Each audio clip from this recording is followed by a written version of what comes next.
Good morning, everyone. Welcome to our gathering today of the Spiritual Community Collaboration. Later in our presentation, we will welcome Victoria White, who is the Church Services Coordinator and Consultant with All Belong, formerly the CLC Network. My name is Rachel Chung. I'm the Disabilities Coordinator for the Archdiocese of Washington, Department of Special Needs Ministries. And as we know, typically we gather as a community of people living with disabilities, faith leaders, and other people in person. But today, of course, we are gathering virtually. So we thank everyone for coming today. So what is the mission of the Spiritual Community Collaboration? Next slide, please, Mary. The mission of the Spiritual Community Collaboration is to assist faith-based organizations to support and serve persons with developmental disabilities in order to increase access into all areas of the community. So we are so grateful here at the Spiritual Community Collaboration for our partner, the ARC Prince George's County, who helps facilitate these gatherings, and how important it is for us to ensure that all people are included in our faith-based organizations and congregations. Next slide, please, Mary. So as we begin this gathering, let us take a moment to pause and gather our thoughts. We know that our world is in so much need of healing in so many ways. And we know that the Creator of us all binds us all together as one family. Let us take a moment to hold in memory those who have left this life to their heavenly reward from COVID-19, especially those we know in our ministries and those living with disabilities. We also hold in our hearts those that are recovering so that they may gain strength and healing. So let us pause together and pray this prayer for inclusion. And this prayer actually comes from the Rudiment Synagogue Inclusion Project. O Holy One, we know you by many names, but still we are part of one human family, your family. Open our hearts and minds so that we see your reflection in the face of every person on this earth. Help us to forge bonds of compassion, dignity, and respect with every person. Guide us to fully grasp that disability and difference never lessen a person's need for love, friendship, belonging, respect, and for the opportunity to work, contribute, and lead. Let prejudice, stigma, fear, and presumptions never interfere with our ceaseless efforts to ensure that each and every person is able to feel the embrace of family, community, and of God. Next slide, please, Mary.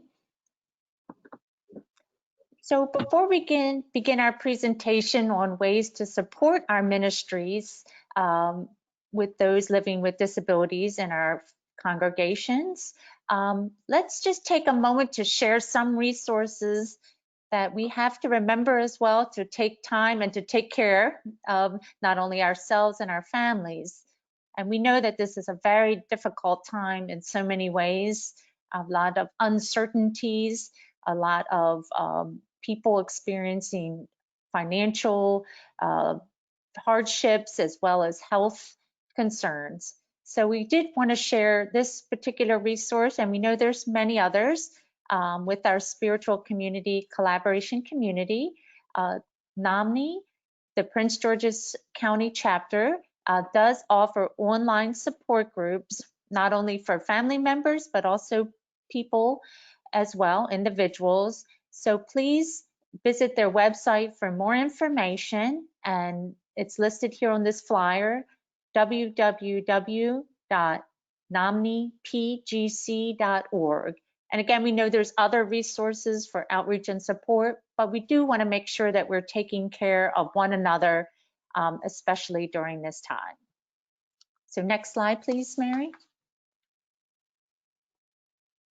So we are so grateful and so pleased to welcome Victoria White. Again, she is with All Belong, and Victoria was with us many years ago, I think 3 years ago, to share other resources and strategies on ways to include children living with disabilities in our worship and our congregations. So we are so grateful to have her join us, although virtually. We hope to have you with us in person again soon. And Victoria is going to share how do we do this during this time, because we know families that support children with special needs and disabilities are in so need of our outreach and support. So thank you, Victoria, again for joining us and sharing these ways that we can continue to do that. Yes, thank you for welcoming me back virtually. This is actually quite a treat to be able to gather with you and to see your face and hear your voice. And I was excited to join with you in this discussion because we've been doing a lot of thinking about this. How do we support families right now? So I'm going to go ahead and share my screen. Let me make sure that I'm sharing the correct information so that everybody is seeing my slideshow instead of just me. There we go. So what you should be seeing is sort of the title of our PowerPoint. It says Children's Ministry for All in the Era of COVID-19. And yep, I work for All Belong Center for Inclusive Education. We used to be known as Christian Learning Center or CLC Network, but we went through a rebranding process, just realizing that people needed to see better who we are through our name and our logo and what the work that we do really is all about, because CLC Network doesn't tell you very much about our passion to make sure that people of all abilities have a place of belonging in their faith communities, in their schools, and in their families and their larger community. So All Belong is our new name, and our tagline is faithfully building belonging. And I truly believe that that's what's happening here through the arc of Prince George County. So I'm so thankful to be a part of the work that you are doing here in this brief webinar. And I will try to go pretty quickly through things, but we want to have time for questions afterwards. So please chat in your questions and comments and thoughts about things. There is also a handout. You'll notice there are several handouts that have been included with this. So take a peek at those. The second PDF on the list there is called CM in an Era of COVID, and that is the handout that's sort of an outline that will go along with today's presentation. You can keep that as a PDF. The links in there work for you to click on, so go ahead and keep that if that helps you to follow along, but definitely to keep as reference. And as I said, the links that I will refer to are in there as well. So let's get started on a couple of things. And before COVID hit, we were already thinking about a lot of ways that churches are innovating how to create places of belonging for kids with varied abilities. So I was excited to talk about children's ministry where every child belongs. And we had put together a framework that seemed to make sense to a lot of people. And in churches that we've worked with, this really sort of boiled it down to an easy way to think about how do we make room for children of all abilities in our children's ministry. And once I share that framework with you, then we'll dive into some specific tools that we've been noticing are effective and are great ideas for you to try during everything that's happening right now. So let me just go through what we call the 3 Ps of our framework for belonging. And it just simply boiled down to 3 elements. We have perspective, and I'll flip through these and then come back. We have participation, and we have personalization. All right, so now let me go back up and let me talk about those for a little bit. So perspective. If we can all come to our ministries from a common perspective, and that would be all children's ministry, volunteers, leaders, staff members, parents, everyone. if we can all agree that each child, and really every single one of us, is like a piece of the puzzle in God's big puzzle that is the body of Christ. If each one of us is a puzzle piece, then we all find a place of belonging. And the truth is, we each have a pink section of our puzzle piece and a green section of our puzzle piece, because we have been given pinks, those things that we're not so great at doing, that are a little bit of a challenge for us, that we might consider our hot spots, right? The thing you don't want to be asked to do all the time. You certainly don't want it to be your job that you have to do it all day, every day, because it's tiring and it's hard for you and you're not very good at it. But God has also given us the green pieces of our puzzle piece, the green side of things. Those are the things that we love to do. They're a joy to us. They come maybe naturally to us. We could do those all day. We thrive on them. We love to do them. We're pretty good at them. Those are the things that we really want to have people see about us. And so if we can see each child as coming with both of those sides of them, then I think that changes how we think about a child coming to us who has an identified disability. So rather than seeing this child as all pink, because we're identifying them by the diagnosis or the disability that is now associated with them, we see that there is this piece of the puzzle who is a part of our ministry, and this person comes to us with challenges and areas where they may need support, yes, but also with gifts and things that they greatly enjoy and ways that they can contribute to our community. Because the truth is, puzzle pieces fit together, right? And so where I have green areas, I can support your pink areas. Where I have pink areas, you can come alongside and support through your green areas. And so God uses our unique sets of gifts and challenges to support one another as the body of Christ. And so this is an analogy that we use all the time to illustrate the point that God has created us as the body of Christ, as a community, to need one another, and that is a good thing. So I think that's a helpful perspective. And if we can bring that as leaders and say every child is welcome, every child has gifts to bring to our community, then that allows us to say they also may have some areas of challenge where we'll need to put some supports in place. And that's where we can have some more helpful discussions. And so that helps us to come to the second part of our three-part plan of the 3 Ps of this little framework. And that is what we call participation for all, right? This phrase known as universal design started as an architectural phrase. It's also now been incorporated into education. And so you'll hear the phrase universal design for learning. And really what this means is equal access for all. So we're trying to level the playing field, if you will.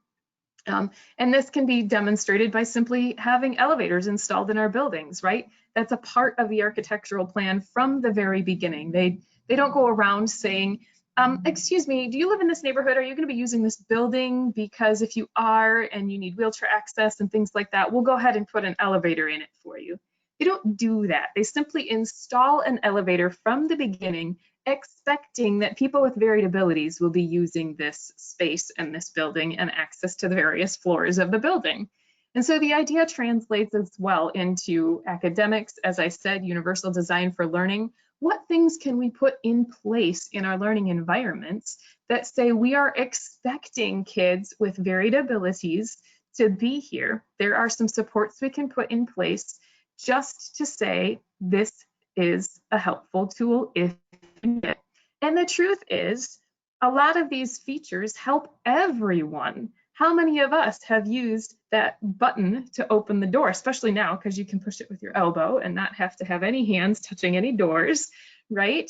But it's not because we needed it for mobility reasons. It was a matter of convenience. It just helped us. How many of us have a garage door opener and maybe didn't know this, but garage door openers were originally invented for persons with disabilities. And so that very quickly became such an element of universal design that everyone enjoyed, that now it is simply a common occurrence, a common item. So again, we're just thinking about what are those things we could put in place in our ministry setting that actually help 100% of the people participate, but create a level playing field for those who may come with some of those pink areas. And this just allows them to participate and puts the supports in place that they need. So we could talk about a lot of those, and that's a whole nother presentation, but I just want you to be aware that there is this framework and there are a lot of ideas to support it. But I want to make sure that we talk about the third part of this, which is personalization. And so if we have our perspective in place, we have some universal design elements in place, the other thing that will always be needed is there will be individuals who will need a personalized plan. And so if we talk about personal participation for all being that universal design, it makes sense that we maybe call this responsive design because we're responding to individual needs.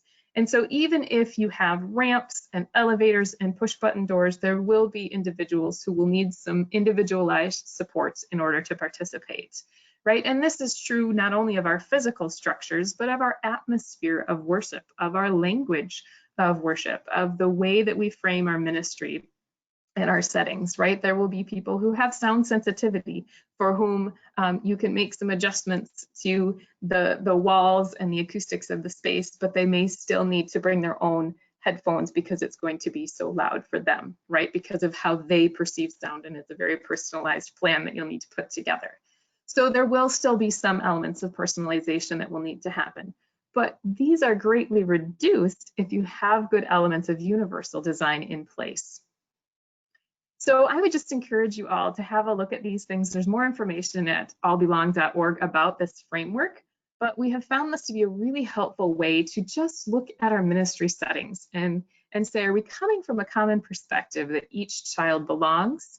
Do we have some elements of universal design in place to say, you are welcome here. We're expecting kids with varied abilities. And to say, we're ready to form a personalized plan for you if that's helping you participate. And what God has done is allowed us in ministry to have way more personalized plans and to experiment with all new levels of universal design during this pandemic. So let's talk about some of the ways that that happens as soon as I tell you one other key piece of information. The ministry model that we that is from our biblical perspective at All Belong is that our ministries need to not be so canned. And I say this, yes, a little bit of a pun, but here's the thing. Churches can be really good at building cans, and a lot of times there's nothing wrong with that, right? So we have our can for women's ministry, our can for men's ministry, our can for seniors ministry, our can for youth ministry, our can for children's ministry, our can for outreach ministry. Now we need a can for that disability ministry, right? But my question is, who would be in that can? Because if we're reaching out and including people with varied abilities in our ministries and in our children's ministry, say, let's get that specific.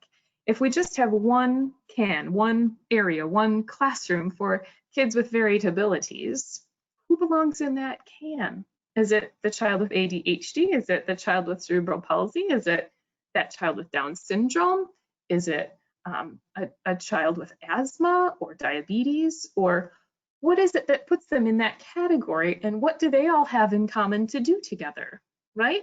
So I think it makes more sense, rather than having to come up with this can that is a specified disability ministry. Instead, what if we think about disability ministry and support for people of all abilities and children with varied abilities as the shredded cheese in the casserole, where those ingredients get mixed together and the kids are in their peer groups and they're participating in a worship setting and in all the things they want to participate in.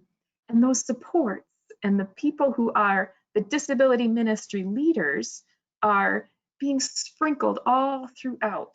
So they're noticing that this child who's in the 2-year-old grouping needs some of this support. So let's pull in some experts and let's get some tools in place so that this child will be successful in the 2-year-old section. How about this youth group member who has autism spectrum disorder? Well, let's get some tools in place. Let's get a plan in place there. Let's support the youth group leaders and volunteers to support this individual so that there is relationship and spiritual growth in that youth group member with autism. because we've been able to sprinkle the cheese of support there. So just a way to think about what we're talking about when we're saying disability ministry supports in our ministry settings. And I would urge you to be the sprinkled cheese in your congregation, saying, we're here to support people with varied abilities, rather than to say, we want to lump everyone into a specific group and say, if you have pink areas that we identify as disabilities, then you all belong over there, right? We want to say all belong in the greater body of Christ. So that's the goal that we are working towards.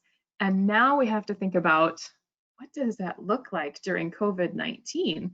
What does that look like? And what are churches doing right now to include people of all abilities in worship? What are we doing to support children and their families, whether they can come to the church building or whether church has to get far more creative and mobile and go to them where they are?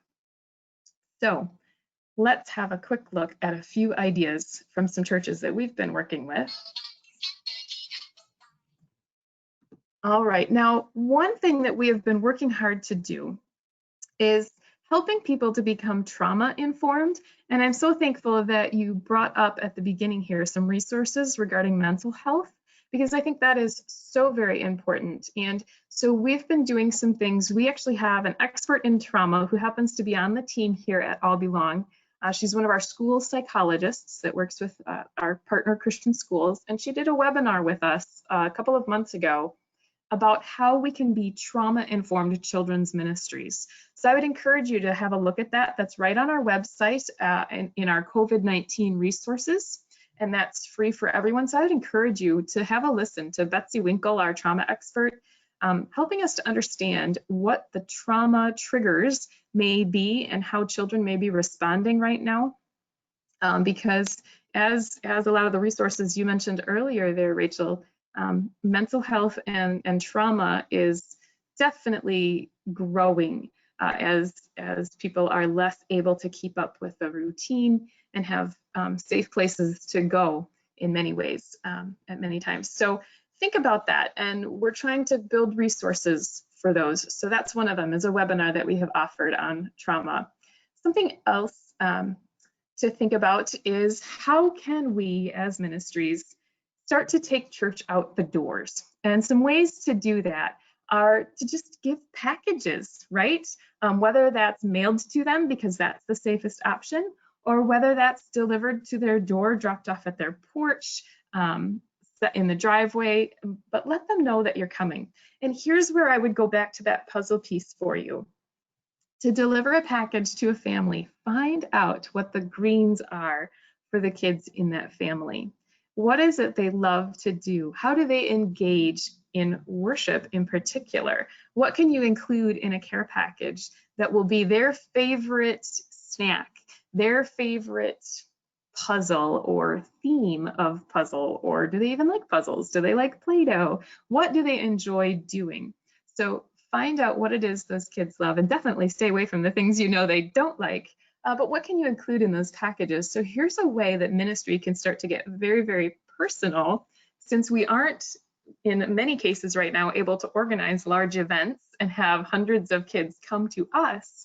How can we come to those kids on a much more personal level? And so in many ways, God is opening a lot of doors for connection and relationship with children that we may not have had before, or we may just have been too busy to do a lot of it before. And now this is where we really have the opportunity to minister. So get those packages going. Can they be a praise pack that you have kind of put together a few things specifically for worship activities during that weekend service, and put some things in there that will help them to engage? Some things like we might have in our inclusion toolkit. So some things that could help kids with reading, writing, and paying attention so that they're engaging in scripture and the worship service and the sermon that they're watching, right? So some things that we would have in there are just some reading tools. And so this is an idea of some things that we include in our inclusion toolkit that you could think about having as resources for you as a ministry, so that you know what could be helpful for some kids to engage. have a few things to fidget with, whether it's a fidget pencil or some TheraBand for them to be stretching around while they're at home. I know that my kids like the freedom of worshiping from home because the church is on screen and nobody can see them doing all their wiggling around and hear them ruffling through their action figures or their Lego or whatever it might be that their fingers are busy doing, so that they can be paying attention to the sermon.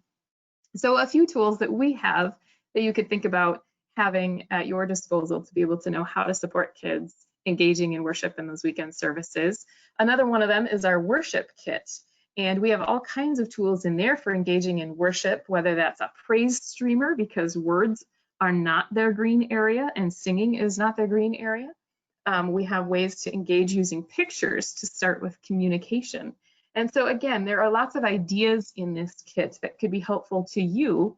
And that way you know how to resource families to be able to engage in worship from their homes or in the limited ways that we may be able to in our church buildings. And how great would it be if we all had praise streamers in our church services when we can gather outside or at 20 or 30 or 50% capacity in our churches, and we're all being told that singing is spraying lots of our germs around and we don't want to do that.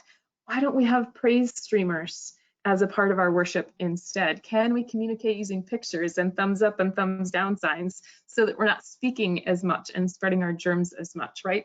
So many ways to get creative that I think you can use some of these kinds of tools to engage in worship. So great ways to think about some kids getting engaged that way. A couple of simple things to just go back to: the good old phone call. Kids may not get a lot of regular phone calls anymore. They may see texts, they may go on videos and things, but what about a phone call? What about singing to them over the phone the songs that you would normally do during children's worship time? Some of our member churches have been having their choir members have a phone tree. So now they're calling 5 people each week and singing to them the worship songs or the hymns that they would be doing that week for the choir. You can do this with your children's ministry team as well. Who sings those songs with the kids in your ministry? Call them up. Say, hey, I'm going to sing this little light of mine. You want to sing it with me? And then you can pray with them. And it just has to be short and it's just fun and engaging, right? So don't forget about phone calls. And let's think about, too, the technology gap. We're going to talk about this a little bit more, too, but many families, we're not just talking about a variety of abilities, but we're talking about a variety of technology access, right? And so a phone call can typically get through to a lot of families because it doesn't take internet, it doesn't take a lot of technology understanding and a lot of buttons to click and devices to manage and all of those things. But a kid can answer the phone or mom can answer the phone and say, oh, it's for you, and just watch the child's face light up at that, right?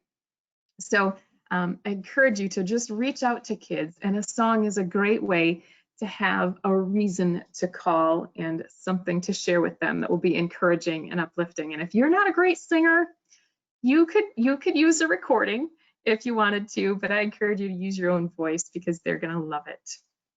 A couple of resources for you when you're thinking about making these phone calls. And again, these are available at our COVID-19 resources on our webpage. If you are nervous about what do I say in a phone call to a family that I haven't really interacted with much before, I know they're in my ministry, but I don't really know what to say, we actually have a guideline for you, or a guide written for you. So if you would like even a template for a prayer and just to know what to say to people and the reason that you're calling, it's right there on our webpage.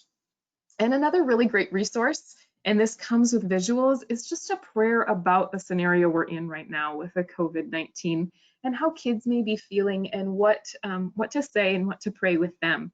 So this is a great resource for parents as well who do have access to online and for whom the visual would be helpful. Here's a way for them to pray as well, or you can do this together if you're able to have an online chat or an online meeting with each other, and you could screen share this prayer with pictures with the kids. Again, just to express what it is that we need from the Lord right now, and to thank Him for being with us through this time, right? So some great little resources there for you. Now here is an interesting idea, and I'd just love to see everybody who's on this webinar right now and to hear what you are doing about Vacation Bible School this summer. we're heading towards the end of July, and normally this would be right in the thick of VBSs at every church, every week, some during the day, some during the evening. And I know personally of families who would sign their kids up for every single one of them just so their kids would be busy, right? But I know that's a very different story right now. So since I can't hear from each of you what you've been doing to redesign and reimagine your Vacation Bible Schools, I'll share with you just a couple of ideas for some things that I know have been happening. One is to take the connection between Vacation Bible School and ministry with those in retirement facilities or assisted living facilities, and to say, you know what, we want them to connect. And so one of our member churches would actually hold a week-long Vacation Bible School or like a 4th, 5th grade Bible camp at a living facility. And that was their normal plan over the last several years. But this year, they couldn't do that. And so what they did is made it a virtual connection. And they did drive-by parades with the kids. They had boxes so that the kids got some things and the residents got some things. And the kids actually went and stood outside and they all opened their boxes from the window, seeing each other do these things. And there were activities for each day. So I would encourage you, build relationships like that. Take your VBS and start to think outside of bringing those kids in and holding an event, right? Some other ways to do this is to create those pen pals. Again, this church has basically now got an automatic set of pen pals because those people who live in that assisted living facility and those kids who would have gone to the Vacation Bible School there for that week, they missed each other. So they started to write to each other and say, I'm sorry, we can't get together this year.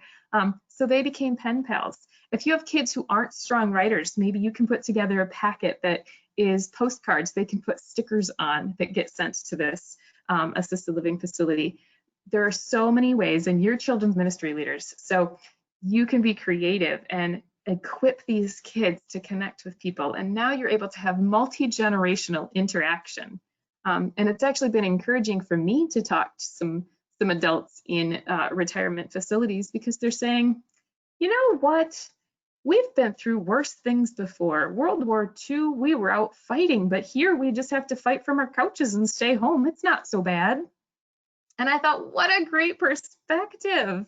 So I want my kids to hear that, right?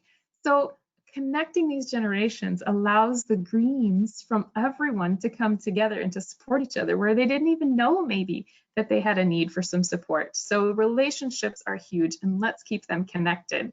Pen pals are a great way, whether that's an email pen pal, a texting pen pal, postcards, or coloring pages. Goodness, would some people love some fridge art at their living facilities that come from the kids in your ministry? So you can make a whole VBS out of simply having tasks for each day, coloring pages, postcards to write, make your own cards to send to people, put together care packages for those in assisted living facilities who will be the very last ones who will get to come back to our churches or who will get to have visitors in their places. So can your kids begin to engage in those ways with those kids? Now, another question is, would families be willing to donate technology who have access to it to help to bridge the gap? Again, right, we're talking about universal design, access for all, and so often technology is the great equalizer. It can support kids who struggle in reading or support in areas of struggle of writing. There are so many supports that technology allows us. And for those who have limited access and ability to use technology, that, especially right now, can be such a piece of why they're missing everything, right? So are there those who would be willing to donate some technology, an iPad, and be able to help set that up? Some great ideas, again, that require absolutely no interaction for the person who receives it, as a digital photo frame. Do you have some kiddos who are limited in their ability to speak words, but really enjoy seeing pictures and even videos of friends and family and church and children's ministry and worship time, and you really, really miss it? Could you give them the delight of having a digital photo frame that has pictures that you've had from previous VBSs and worship times, or pictures of those leaders, your children's ministry leaders, your buddies that would be assisting them in their normal worship time, so that they have a fresh batch of pictures coming in through that digital photo frame? And if they can't get that, would you have some members of your church willing to donate the technology so that you can set some families up with those things? Just a question that's out there to say, church, we can support one another in new and different ways now. Used to be, you were looking for hundreds of volunteers to run children's ministry and run a VBS and clean up after it and serve snacks and all these things. And that was one fantastic group of people who had lots of skills to offer. And I've heard in places where it is safe to hold at least some version of a children's ministry or a VBS, some are doing it in backyards so that it's a small pod of families or children who are participating. And volunteers are coming out the woodwork because people want to do something and participate and help out. And so they're figuring out how to do that with masks and gloves and distancing and dropping things off at a yard and stepping back and seeing from a distance, and supporting families who are interacting in small groups and small numbers and staying outside and all of these things. But volunteers are at the ready right now in many ways. And what's interesting is the skills and the kinds of volunteers that we need right now are also changing. So many ministries need people who are high in tech ability and not necessarily have to be really great with interacting with kids in order to support their children's ministry. So just think about those who you may not have thought about before to be the volunteers and be the ones donating to keep your ministry thriving and keep those kids supported to be able to participate right now. So if technology is a big gap, let's pool the resources of the entire church body to say, how can we bridge that gap for families? Now, let's also not forget about the parents, right? Particularly for kids with those higher medical needs, those higher behavior needs. Parents are home a long time with kids right now without a lot of the routines and the supports and the therapies that they are used to help their children to have a good structure to their day and to maintain some steadiness. And so telling them that they're not alone and that we are with them is a huge piece of support. So let's support the parents, right? Again, if technology is a barrier, use the good old phone call. If they have access to at least using their smartphone for a webinar like this, then they can probably do something like a Zoom meeting or a Google Duo call or a Facebook Room or something like that. Set up a regular time to just connect with the parents and keep it regularly scheduled. Be available every week at the same time, whether you have 2 parents or 20 parents show up for it, right? Think about those who might need individual supports, but also just as a group, get together and allow parents to share what's happening and what their challenges are and what their prayer needs are. And I'd encourage you to try these in the evenings when those kiddos can at least be watching a movie or it's their bedtime, and parents have some freedom to talk and to let out the fact that they are tired out and that they could use your support. And this will be really, really meaningful coming from the leaders of the ministries. So I encourage you to do that as you support the parents, and think about their faith formation too. So many things have been on parents' shoulders now in terms of carrying their kids through school, remote learning, and trying to coordinate all that means. So they're almost homeschooling their kids with some of the supports from the schools.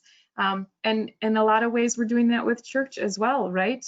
It's kind of all being fed out to them, and for them to decide how are they going to engage their kids with it at home, or are they able to and willing to, and is it safe to come to church for short amounts of time outside, all of these things. But so how are we nourishing the parents?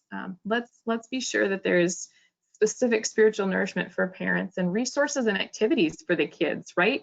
How are we resourcing the families to be able to do this? So I'll go back to that idea of the worship kit and the inclusion toolkit and those picture led prayers and some of those types of things to say, do families have a little worship bag put together that comes out on Sundays, whether they're worshiping at home or worshiping at church, right? What kind of resources have you given them to help their kids engage so that they don't have to think about every little detail of it? What can you do to support the parents so that the kids are engaged, but the parents don't have to be sort of the spiritual experts?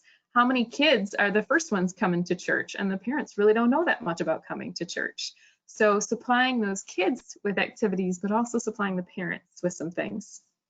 And again, having it come right from the pastors or the ministry leaders is huge gift to parents. And wow, what does that say about our church cares about you? We are here for you. You are a valuable member of the body of Christ and we welcome you. So let your leaders speak up whenever possible. And again, right, supporting weekend worship. What does that look like? How about a sermon guide or a children's bulletin that could go out either as an emailed PDF before the worship goes on live stream or Facebook Live or whatever your platform is, or that is available for them to print out and use in person if you're able to come to an outdoor worship service or something like that. How about a church welcome story? Now, we've recommended this for years because it's a great tool. It's an element of universal design that helps everyone know what to expect about coming to church. But how many of us could really use some guidance in what it looks like to do church now? So if your church has a re-entry plan and you need to introduce the congregation and especially the kids to what it will look like to try to come to church right now, if you're going to come to a drive-in service or an outdoor service or some kind of hybrid online, and maybe you get to interact or pick something up at the church and then take it home to worship or whatever it looks like, can you put together some instructions, pictures or video, something for your website, things that could be emailed or ways that you can get out that information, a PDF that's printed off and mailed to a family if that's how they can best receive it, right? So let people know what it looks like to participate in church right now. And you'll see a sample of this on our website, and our member churches have access to a template. They can create a PowerPoint, which you can also turn into a video or a PDF and so many other ways. So really encourage you to think about how you can prepare kids and just tell them what it'll look like when they're gonna join into worship. So giving kids some resources for that weekend worship. I was going to show a video of one of our member churches and some of the ways that she is supplying the kids of her ministry with supplies to be able to worship through the weekend. She puts together a PowerPoint presentation, which she emails to the parents so that the kids have the topic and the Bible story and the theme and some questions all plugged into one PowerPoint presentation that they can go through as a family at their leisure, and as well as be able to participate in the live stream service that they have. So our member churches, we all get together every Tuesday at 2 o'clock, and all of our member churches are welcome to join in that conversation, and we share ideas like this all the time. And so would love to talk to any of you about opportunities like that to join us as a member congregation so that you have access to the ideas from all around the country. I know I've mentioned a couple from Dallas. This one's from Ohio. We have member churches in California, in Seattle, Washington area, North Carolina, all over the place. And so a lot of different variation in how open they are or how long they're going to remain closed and have to do things virtually. And so God is really bringing out a lot of creativity in churches, and it's really an exciting time of ministry. As much as we lament what we can't do right now, we rejoice in the ways that God is opening doors for personalized ministry that we never could have done with things not changing, and they have changed. So great ideas in there. What other opportunities can you offer, right? So a couple of fun ones, drive-through prayer. Man, if you can get your fries to go through a drive-through, why can't you get some prayer at a drive-through to go? There is a church in North Carolina that's actually been doing this for a very long time, and they just have a window that their pastor sits in at specific times each week, and you just pull up and he will pray over them, pray over you, and you can drive right on by, and then the next person can come and get prayer. What a brilliant idea. Go ahead, set yourself up a little booth, put a plexiglass screen in front of you, or whatever you need to do to make yourselves comfortable, or just allow people to keep their car windows closed up until just a point so you can hear each other talk. Do some drive-through prayer with families. How about that VBS idea? Let's go back to a few of those ideas, right? You can put VBS in a box. I've talked to several churches who have done this, where they put all of the craft activities, a mural that the kids would work on throughout the week, and then you would be able to see the whole thing come together in the end. And they would actually get together online each day to just connect quickly and watch a video or sing a couple of songs. And again, use that phone call if online video is not an option, but have the VBS that you would normally put together, but just individualize it, pack it up for each child and send it to their home and put VBS in a box. Or that backyard party style is coming back. Like I said, families are getting somewhat comfortable kind of operating in a pod or a sort of neighborhood group. And so hold VBS with just those 6 kids or 6 families that are right by each other, and have one be the host who's willing to sort of accept some of the stuff and some of your leadership and step in and do that. You can do your VBS using online videos, whether that's from a purchased curriculum or it's you doing something like this, or even just Facebook videos. Have a closed Facebook group that you create that is now your VBS, right? And parents can all join in and watch the videos and tag in and things like that, or use something fun like Marco Polo. That's an app you could use, or I think the other one is called Flipgrid, where you can sort of record a quick video of yourself, and then the kids who are participating can see it and then can respond by recording their own video. So you can do it at your own pace. They can watch the video over and over again if that's helpful to them to be able to form their response, or to do something that you want them to do. They can practice it before they record it, that sort of thing. So a lot of fun options using technology. How about the drive-in movie? I know movie theaters are closed all around the nation, but churches can provide drive-in movie opportunities. Use that church parking lot and a big blank wall. Have a family movie night. Have other activities that are drive-in activities. Churches have been doing drive-in communion, where you drive through, you pick up your communion elements, and you go park in your car, and they're using an FM radio station that they're able to hook their sound system up to and just broadcast it at a up to about 100 yards or so. So you tune into this radio station and you can hear the pastor talking, and you all take communion in your cars. I've seen kids have parties where everybody gets their big cardboard box that is their car, and you could decorate it however you want. And this helps kids to stay socially distanced from the other kids. They have their little drink and their little snack all sort of inside their little car, and they have their activities, their movie on the wall they're going to watch, or whatever it might be. Or you could do VBS this way, right? If somebody has the ability to project the online video, and the other kids in the neighborhood wouldn't be able to participate, invite them into the yard so they all can sit in their box or their lawn chair or whatever, and social distance using a drive-in theater style VBS in a backyard. So many fun ways that you can start to use some of these things. How about those driveway or porch visits? As a ministry leader, to just simply say, I've been thinking about you, I'm gonna stop by, I'll stay in my car if that makes you more comfortable, I'll sit in my trunk with my own drink, put your lawn chair out in your yard and bring out your iced tea, and let's just chat for 10 minutes just to catch up, right? Seeing people in person is also very, very healing. For ministry leaders too, ministry leaders are getting burnt out and tired of having to make phone calls and online meetings and everything too. So do those porch visits and stand on your porch and just chat, or stop in the driveway and say, I'm just making the rounds and I wanted to check on you. How you doing? Let's talk for a few minutes, right? So take the time to do those driveway visits. Those are a huge gift. And the kids too, waving from their porches, they're gonna want to run up and hug you. So definitely have some backup plan for that. Maybe a stuffed animal you can throw to them that's in a plastic bag that's safe and clean, and say, squeeze that every time you want to hug me. Whatever it takes to do, but stop by in person when that is an option. That means a lot to families. Now, I just wanted to tell you again, I've talked quite a bit about our member churches, so I wanted to quick fill you in on what that means, and then I want to hear your questions about things. But you can join anytime, and you get great access to consultants, and like I said, that community of sharing ideas and those training experiences, much like the trauma-informed webinar. That one we made free to the public right now, because that is just something that we know is needed in many ministries. But we have dozens of other trainings available to our member churches, and access to an entire online library of member resources. And we're doing live trainings for members quite often as well. So would really encourage you to shoot me an email or give me a call if you want to know more about our members and our membership and some things that are available. This is sort of a snapshot of a few of the things that are available on our member resource page.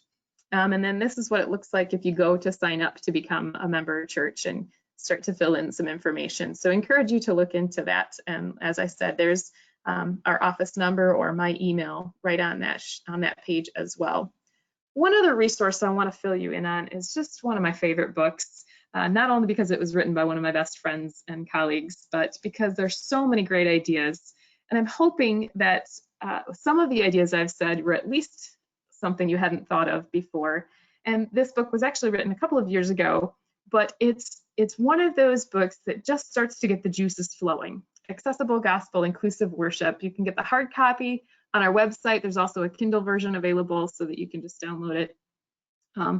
But a great tool to help you think about what it looks like to include people of all abilities in your ministry at any time. And again, so many creative ideas in there just to get you started. And I'm eager to see what the church does with all the creativity that is flooding out of Ministries. So I would love to hear from you now, what your questions are, what your comments are, and what's happening in your areas of ministry. So I will go ahead and stop screen sharing and start to turn things over a little bit so we can hear some questions.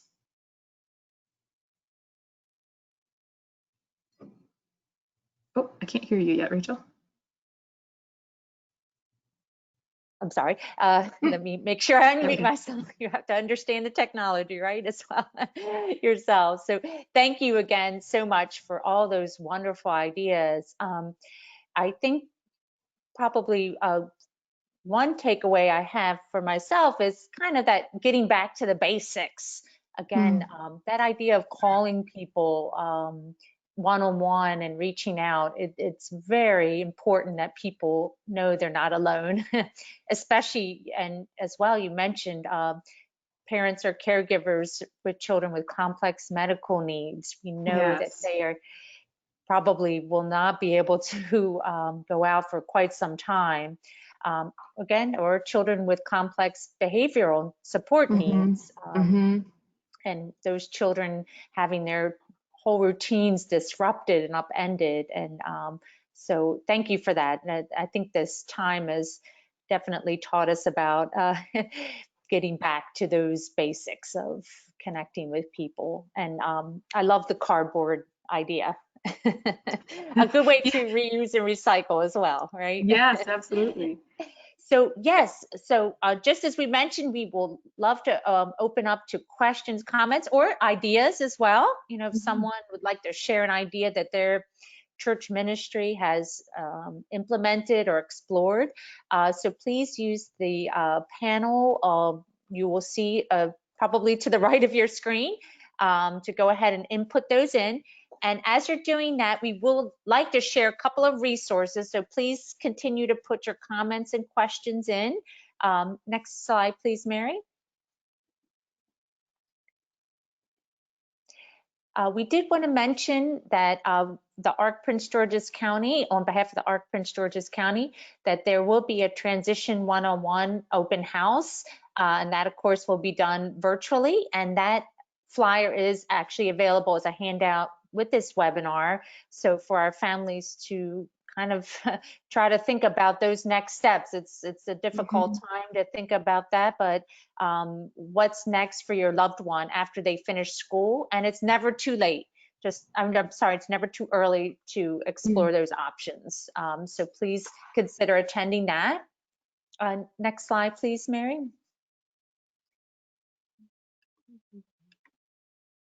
And we were, thank you for mentioning that digital divide, because it's definitely very apparent when we are experiencing this time that there are many people that don't have access to internet in their homes. So we wanted to put this information out here, not necessarily to plug Comcast, but just it is available for 2 months of high-speed internet for $9.95 a month, and they did just announce yesterday they're going to be extending those offers. So please Oh, connect with that free resource if you need that. So that way you can stay connected as well, not only with your congregation, but also, of course, for schooling, because that's what it looks like is going to happen in the fall. Next slide, please, Mary. And of course, we should remember that the anniversary of the ADA actually falls on a Sunday, so very appropriate for our gathering today to, if you have time, to make sure we include that with any of your online worship services, and encourage your families to share their stories. We do have some social media hashtags that people can share their stories. And this website here is specifically dedicated to other ideas about celebrating that 30th anniversary. And we could see even in this well-known photograph that our faith leaders were very involved in the formulation of the ADA. So we have been there since that beginning as well. Next slide, please, Mary. And also more locally, our own self-advocate group here in the state of Maryland, People on the Go Maryland. I'm sorry, one back, please, Mary. It's okay. Our own self-advocacy group here in the state of Maryland, People on the Go. They're also having a celebration tomorrow at 3. So please go to their Facebook page, though, to register for this event. And it's for any of your people you support to please join in on that. And the Secretary of the Maryland Department of Disabilities will be there on a great opportunity to connect with her, Carol Beatty, as well as 2 very well-known self-advocates in our state, Tracy Wright and Eileen O'Hare. Next slide, please, Mary. And also, again, for the ARC Prince George's County, they are opening up these monthly meetings. We were talking about our congregations also offering that support, and grateful to the ARC Prince George's as well to offer, again, another time for families to connect and hear about how services are being impacted specifically. So please join that. And the next one will be in August 14th. At 11 a.m. So we are very grateful for Mary O'Mara, who's behind the scenes today. And absolutely. She is going to see if there's any questions. Again, feel free to share your ideas as well. If you have a resource, we would love to know about more resources or your comments or thoughts. So we will open that up to questions. And while she's putting that together, one thing I thought of while you were mentioning about kids at home who may have strong behavior differences, one of the sessions we did with some of our member churches, we brought in a behavior specialist, and she said, some of those families just need a care package. They need some new hockey pads. They need a new crash mat, so that when those kids are really having strong emotions and big emotions, they have some protection right there that you've been able to give them fresh material for. So love on families in that way too. And I just thought, I don't know that I ever would have thought of that would be a loving gift to a family, to give them some, some shin guards and some big gloves. And so you never know what will bless a family. So keep open to those ideas. And if you are hearing some of those big emotions and big behaviors coming from kids, yeah, maybe that's the gift that you give that family, if you can't give some respite or some other things in that way. And I know one of my big questions is always, how can we in ministry start to become some of the essential workers who will be welcome in homes? And whether that means we have to wear, full body scrubs and gloves and masks or whatever it takes, what can we do to be allowed into homes and settings to be the support, whether that's the tech support or that behavior support or respite for some of these families who it's going to be a long time before they can get out and start to engage in things like they are used to. And I did, as people, again, feel free to type in your questions or comments. One idea we'd like to share as well with one of our partner organizations with the Archdiocese of Washington. they've instituted a caregivers club using Zoom. And last week they had a painting. they actually hired a professional artist to lead a painting class. And just what a nice break for the parents and caregivers, just to actually enjoy being with one another, doing something fun, and just gathering that opportunity to gather together and kind of put their mind on, at least for an hour, on something different. And they actually had over 20 participants, which had never happened before. So you were mentioning that creativity. We can, think about all different kind of ways to gather people and reasons to gather. Absolutely. That's great. What great work. Way to go. Yeah, it was very enjoyable. And another app, thank you for that one about the flipping and recording. And that's Yeah, a great idea. Flipgrid and Marco Polo are the two Marco that I Polo. know of that We'll teachers remember that, right? are using. Another app too, we've mentioned this in other webinars we've had, is Band, B-A-N-D. And that is a free app as well, similar to WhatsApp. Okay. And our Spanish-speaking families have found that as a way to upload videos and to communicate with one another, that's available using a smartphone. So they didn't necessarily need a laptop or other computer. Some families have that, some families didn't. Right. This was a way for them to communicate and minister to one another. And they would offer prayers for one another. And also one of our members uploaded basic sign language for the families. So they, kind of continue their learning with their loved one as well. So that's another option as well. Band, B-A-N-D. Very So good. then we'll check in with Mary. Okay, we are ready, Mary, whenever you to let us know the questions. Certainly. Can you hear me okay? Yes. Thank you, Mary. Okay, wonderful. We have lots of folks that are chiming in with great appreciation, Victoria, for your presentation this morning and saying how very wonderful your presentation has been. Good. I'm glad it can help. What are their burning questions? So yes, we have some burning questions. One is a local question, Rachel, that maybe you could help refer. This individual is sharing that I am a person living with autism. How can I connect with the ARC PG County? Okay, great. And Mary, if we go, I don't want to say thank you to the end, but our last slide, which should be one more after this one, has the contact information. And I'm so glad you're connecting with us. Just one more, please, Mary. If that person could see here as well, Melanie Clark, who works with the ARC Prince George's County. I know she's joining us also today as well. But please email her, and she would be glad, more than happy to connect you with the ARC. So please feel free to reach out to Melanie Clark, and she's working very hard, I know, remotely. Yes, and Melanie just shared to please go ahead and share her email, which we have just done. So Melanie left that in the chat box. She's on it. Melanie's on it already here. Yes, she always is. Thank you, Melanie. Thank you. We have another question coming from Southern Maryland in the same genre as we were just discussing. The question comes in asking, I have one student with severe behavioral issues who is really doing well one-on-one.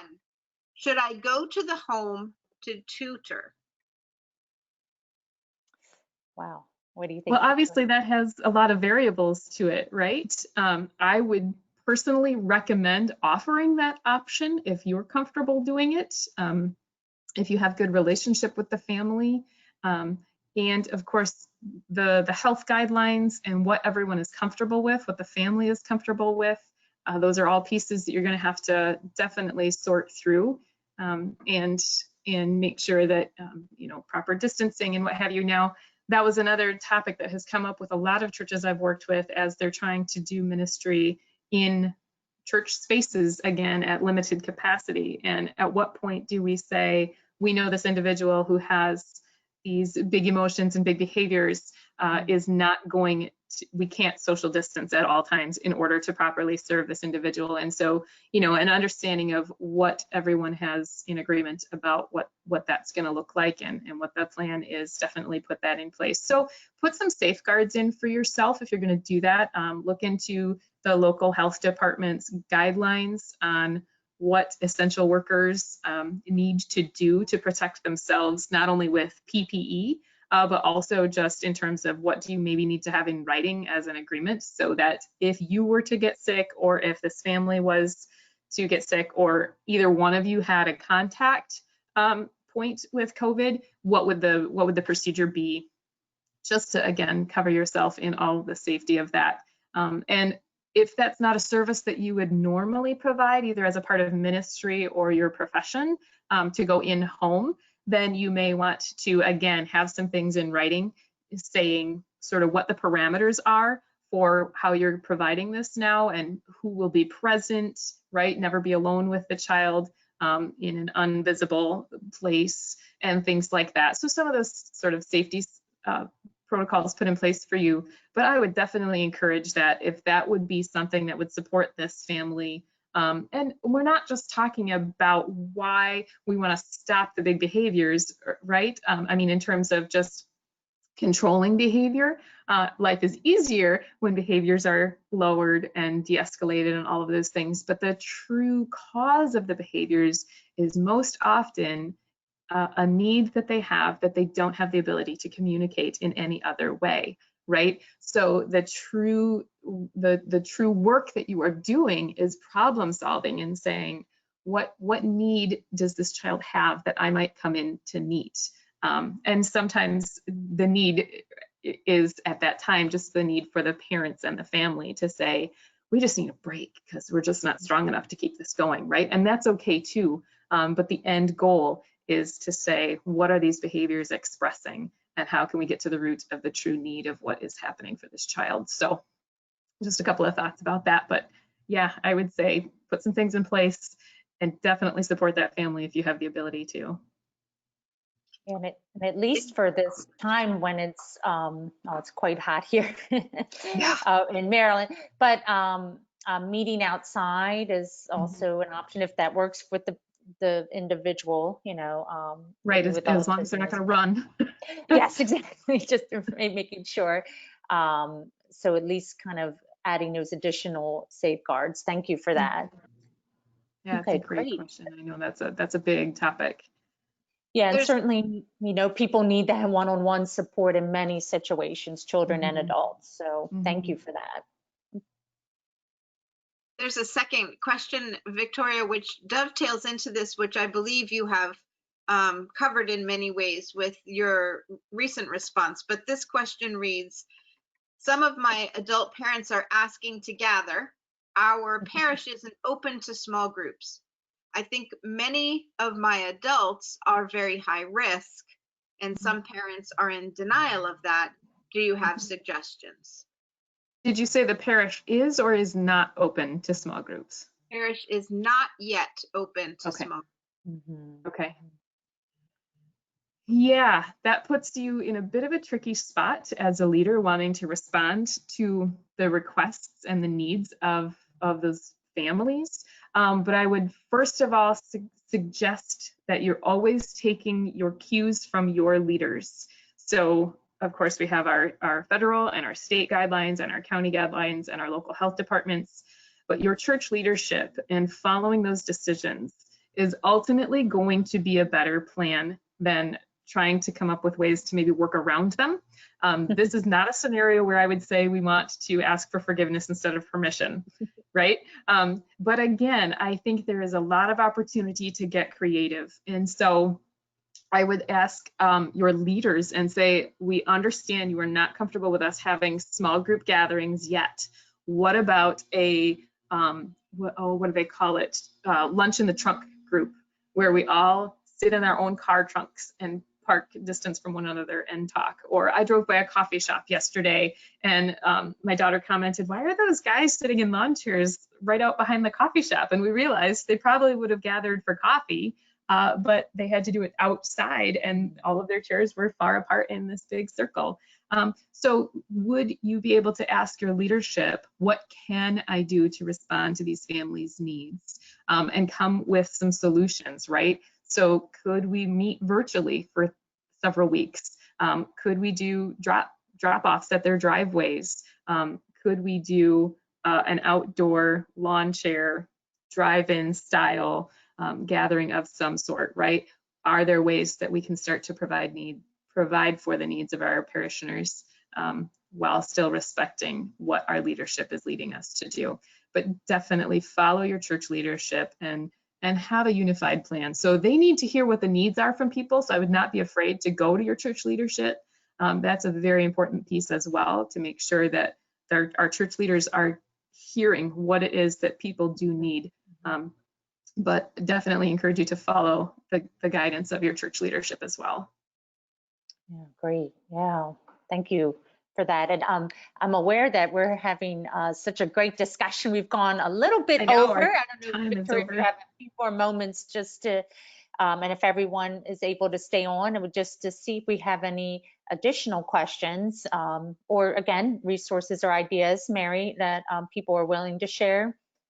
We've had several people add on to praising this opportunity and thankful for the responses that have been given so far, saying that the responses have been very helpful. Good. One very specific thanks was for the idea of children's bulletins. That was something that someone wanted to offer their thanks for. We had one additional question that might also be a local question, and it could be a global question. And this comes from a person living with autism asking the question, as a member of the body of Christ, how can I connect with more members of the body of Christ who are a part of the disability rights movement?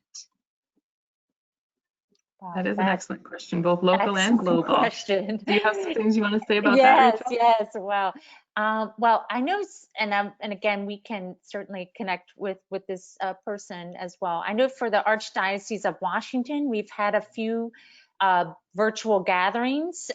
We've had a weekly prayer gathering on Wednesdays at 1:30. So that's for our Archdiocese of Washington community. And we can also connect you with other more localized, if you rather be closer to where you live. We have some connections there. And certainly at the Archdiocese of Washington website under special needs ministries, there would be some additional ideas. I think, Victoria, you could probably agree that oftentimes spirituality is not a point of focus for individuals living with all different types of needs, although it's more and more recognized as an important part for that person as well. So what are your thoughts on that? We do have a few local gatherings as well, and please, if someone else has gatherings that they're having. Mary, this person is an adult as well? Yes. Okay. Yeah, and obviously has some tech savviness to be able to put in the questions, so that's great. I would sort of almost go back to that puzzle piece analogy too and say, what are your areas of gifting? Do you have the time and availability to offer your gifts to the body of Christ right now for the disability movement, and also just in the kingdom work that there is to be done? If you're tech savvy, could you offer some services to your local church to say, I know how to run a webinar, I know how to set up some video things, I could get you a drive-in movie going on your projector on your wall or whatever. What are some things that you would be able to offer as your gifts to the community, but also be willing to say, these are some areas that would help me participate if you could put some supports in place for me. And that's also good information for the local church to know. But also sort of on a grander scale, there are plenty of opportunities for talking about this greater work of all belong in the kingdom of God, right? So a few, I suppose, connections with that could be come to allbelong.org, send us an email. Yes. We have lots of other organizations that we work with. There's Friendship Ministries, there's Key Ministry out of Ohio, there's the Faith Inclusion Network of, they're in Virginia Beach area, and they are doing a lot of events and coordinating and things. There are denominational resources as well, like the CRC and RCA have the Disability Concerns organization that they work in. Obviously in Washington DC you have your work that you're doing, so you know, sort of pick your flavor, I suppose, might be what I would recommend, just to start to narrow where you might be able to place your gifts and plug in. So whether that's the local church or a more broad movement, but there's definitely a lot happening, and we would love your gifts and to know how to support your participation in it. So feel free to voice that in your local church with your local leaders, as well as connecting with some of those bigger organizations. Yeah, but thank you so much for that. And as well, in any of our disability rights organizations, if you're a member, talk to those, your fellow self-advocates in any of those organizations as well. And I think, again, it's a need that's often not addressed. We think a lot about the health, safety, and employment, which are very key, of course.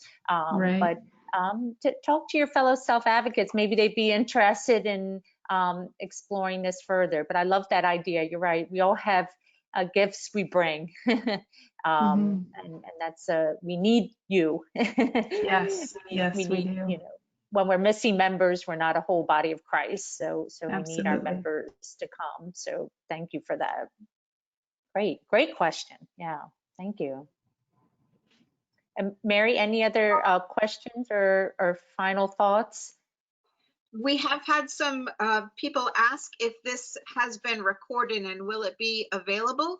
So to answer that, we will be uploading this webinar to a YouTube link, and we will be adding an ASL interpreter to that link so that it can be shared with a universal design, Victoria. So there you go. Yeah, you're masters at this. We need to practice that as well. As soon as that link is available, Rachel can send that out to this distribution list of registrants on the webinar today. Also, some additional quick things that resources that are available. Every Saturday at 11 o'clock, we do have a rosary and mass for persons living with mental illness. If anyone is interested in participating in that, you're most welcome. You can email Rachel and we can give you the login information. It is a virtual gathering.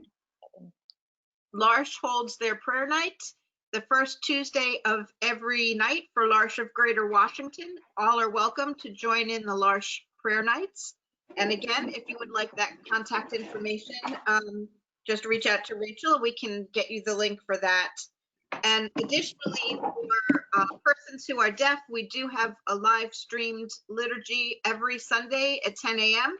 And if you are interested in logging on to an ASL Mass on Sunday mornings at 10, our celebrant this Sunday will be Cardinal Wuerl.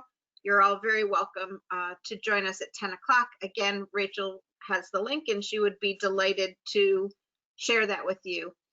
Other than lots of thank yous, Victoria, there are lots of people saying thank you and how very helpful this webinar has been. I think we've come to the bottom of our question box.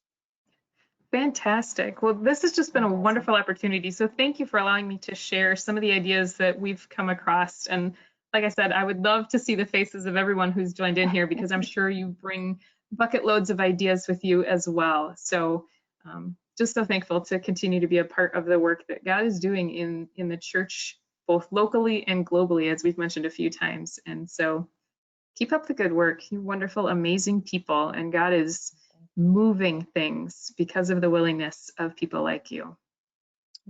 Thank you again, Victoria, and thank you to allbelong.org, as we should mention, and all those resources, or at least the links to the website and those additional resources are available as a handout. And we do thank you so much, and thank you to the ARC Prince George's County and Melanie Clark as well for continuing our spiritual community collaboration, although we hope to gather in person again soon.